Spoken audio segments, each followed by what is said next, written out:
Good morning, students. Welcome to our new lecture, lecture number 24, chapter number 10.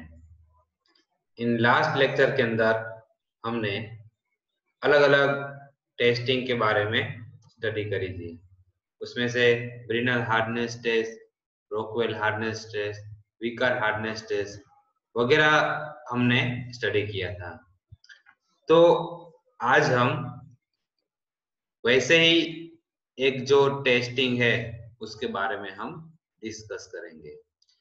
ये जो testing है वो material की टफनेस को रिसर्च करने के लिए या टफनेस को टेस्ट करने के लिए हम यूज करते हैं।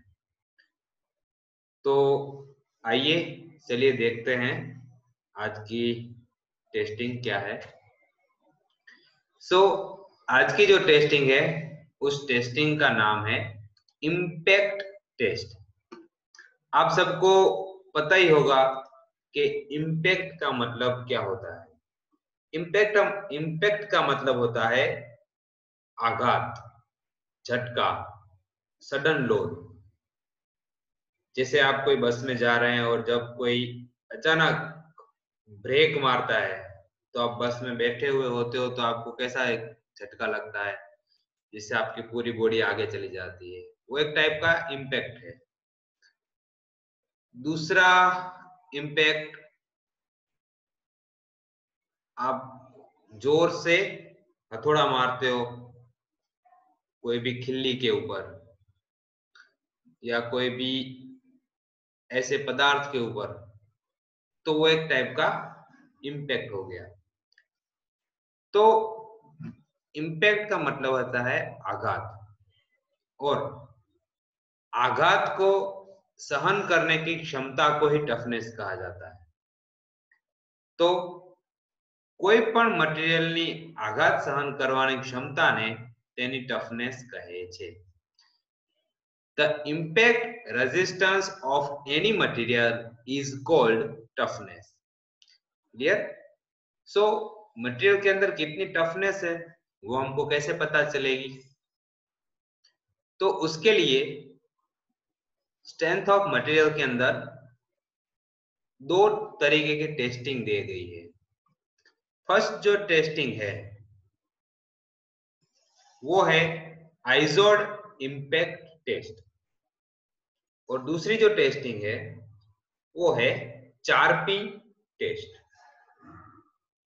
तो इन दोनों टेस्टिंग के बारे में हम आज स्टडी करेंगे। फर्स्ट है आइजोड इम्पैक्ट टेस्ट। तो आइजोड इम्पैक्ट टेस्ट का मशीन जो होता है इस तरीके का होता है। आप ब्लू कलर का जो ये मशीन देख रहे हो और उसका 2D डायग्राम इधर ड्रॉ किया हुआ है। तो जब भी एग्जाम में कोई डायग्राम ड्रॉ करने को बोले आइजोड इम्पैक्ट टेस्ट का, तो ये डायग्राम आपको ड्रॉ करने का है। क्लियर? और हमारी लैब के अंदर जो है मशीन वो इस तरीके का मशीन आपको देखने को मिलेगा। तो इसके अंदर क्या होता है, इसके अंदर एक ये आपको दिख रहा है हैमर होता है, ठीक है, जिसको आप एक स्ट्राइकिंग हैमर भी बोल सकते हो, हथौड़ा भी बोल सकते हो। और जो ये होता है पेंडुलम टाइप होता है, आप देख सकते हो उसका जॉइंट यहाँ पे है और हैमर यहाँ पे लटकाया हुआ है। जैसे आप ऊपर से हैमर को छोड़ेंगे तो हैमर नीचे की साइड फोर्सफुली झुकेगा। तो और आपका जो स्पेसिमेन है, स्पेसिमेन मतलब जिसको आप टेस्ट करने वाले हो वो मटेरियल, उसके ऊपर वो हैमर टकराएगा और उसके टुकड़े हो जाएंगे, या जो भी आप टेस्टिंग के लिए रखे हैं क्राइटेरिया वो आपको मिलेगा। तो 2D डायग्राम के अंदर देखिए एक स्पेसिमेन लिया हुआ है, उस स्पेसिमेन को यहाँ पे फिट किया हुआ है। आप देख सकते हो टेस्ट पीस नाम लिखा हुआ है। तो टेस्ट पीस के ऊपर ये हैमर जोर से टकराएगा और ये टेस्ट पीस को टुकड़े कर देगा।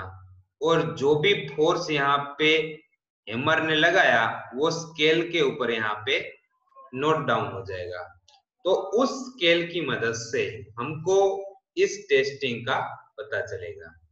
समझ गए? तो यहाँ पे स्केल है, फ्रेमवर्क है, टेस्ट पीस है और सपोर्ट है, फिर स्ट्राइकिंग हैमर है, पेंडुलम है, फ्रिक्शन पॉइंटर है एंड एक्सिस ऑफ रोटेशन, ये सारे इसके एलिमेंट। ओके, तो यहाँ पे देखिए पेंडुलम हैमर जो है वो मटेरियल को तोड़ देगा। किस तरीके से? तो एक स्पेसिमेन है, उसके ऊपर हैमर जोर से टकराएगा तो स्पेसिमेन के दो टुकड़े हो गए, आप देख सकते हो।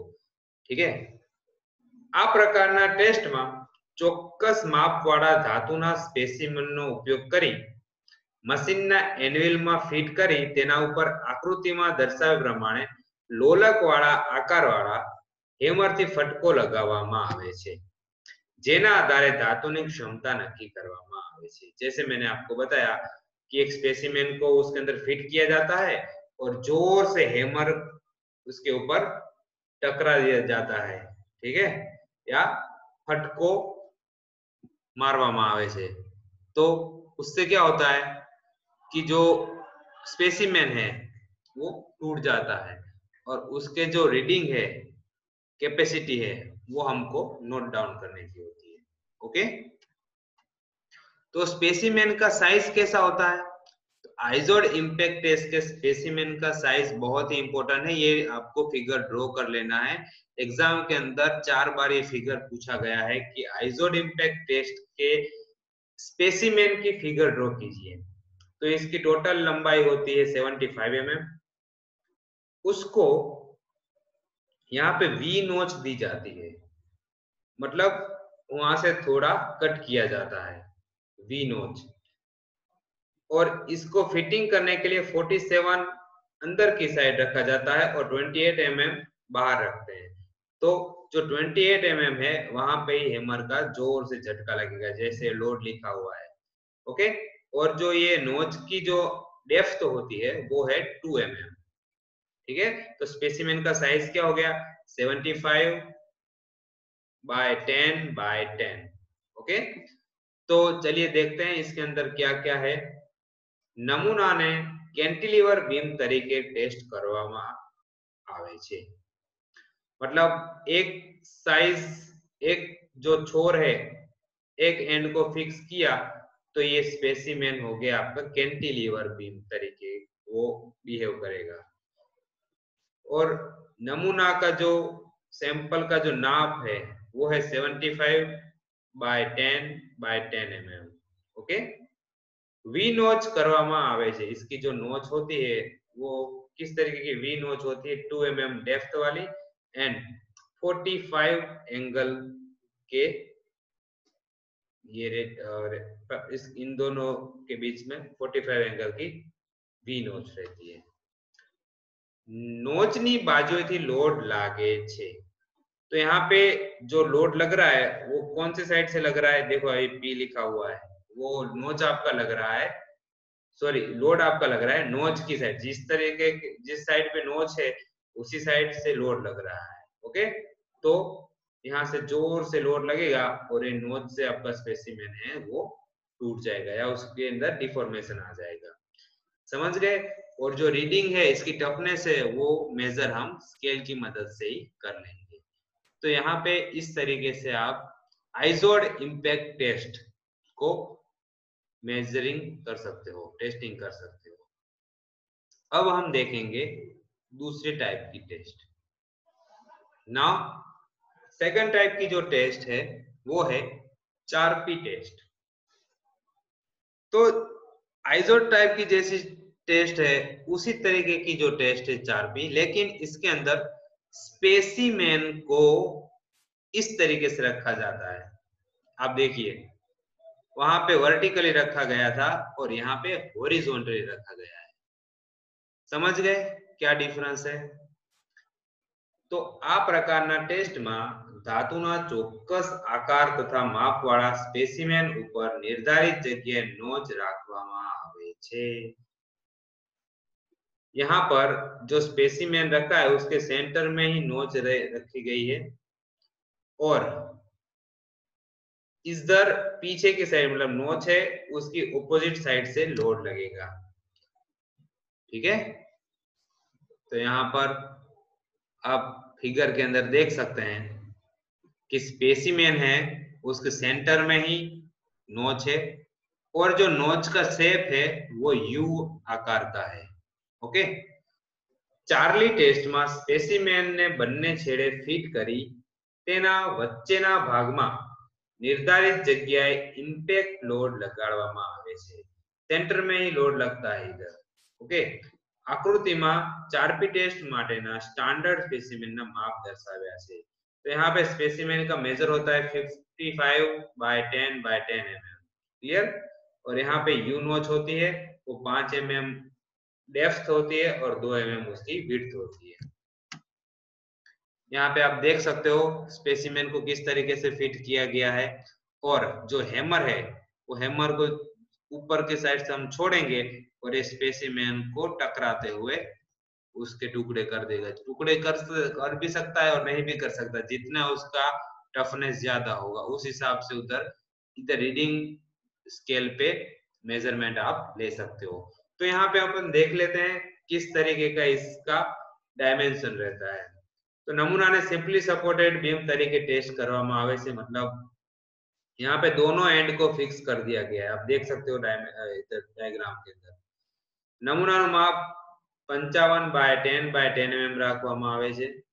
यू नोच करवामां आवे। इधर आप मैंने बताया कि इम्पैक्ट के अंदर वी नोच थी और यहाँ पे यू टाइप की नोच है जिसका dimension 2 mm Pauri and 5 mm ऊंडी, मतलब डेप्थ उसकी है। ठीक है, तो यहाँ पर हमारे दोनों की दोनों टेस्ट कंप्लीट होते हैं। इस चैप्टर के अंदर ये वाले डायग्राम जो मैंने स्पेसिमेन के डायग्राम आपको बताए थे वो बहुत बार एग्जाम में पूछे गए कि impact test and 4P test के स्पेसिमेन के डायमेंशन के साथ डायग्राम ड्रॉ कीजिए। मतलब डायमेंशन क्या है उसके स्पेसिमेन के डायग्राम ड्रॉ कीजिए। तो ये बहुत ही इंपॉर्टेंट थियरी है आपके लिए, सबको अच्छे से पढ़ाई करनी है। और आपकी लैब मैनुअल के अंदर भी ये एक्सपेरिमेंट होगा, उसको हम नेक्स्ट लेक्चर के अंदर कवर कर लेंगे। ओके, तो आज के लिए इतना ही रखते हैं फ्रेंड्स। और आज का जो आपका होमवर्क है वो है explain impact test. Impact test समझाओ। एंड दूसरा क्वेश्चन जो है एक्सप्लेन 4P टेस्ट। कभी कभी एग्जाम के अंदर इम्पैक्ट टेस्ट और 4P टेस्ट का डिफरेंस भी पूछा जाता है, मतलब तफावत आपको impact test and 4P test, तो आप अच्छे से इसके तफावत मतलब डिफरेंस लिख सकते हो। जैसे यहाँ पे टेस्ट के जो नमूने हैं वो किस तरीके के रखे जाते हैं, सपोर्ट किस तरीके का होता है, नोच कौन सी होती है, तो इजीली यहाँ पे आप उसको डिफरेंशिएट कर सकते हो दोनों टेस्ट को। ओके, और कभी सिर्फ डायग्राम ही पूछ लिया जाता है कि इम्पैक्ट टेस्ट का डायग्राम ड्रॉ करिए, 4P टेस्ट के स्पेसिमेन का डायग्राम ड्रॉ करिए, तो आपको अच्छे से ये डायग्राम भी याद रह जाने चाहिए। क्लियर? इस लेक्चर के अंदर कोई भी आपको डाउट हो तो आप बेझिझक मुझे फोन करके या मैसेज करके पूछ सकते हैं। और अगर ये लेक्चर आपको समझ में आ गया हो तो प्लीज इसको लाइक कर देना ताकि मुझे पता चले कि आपको समझ में आ गया है। Okay, thank you friends.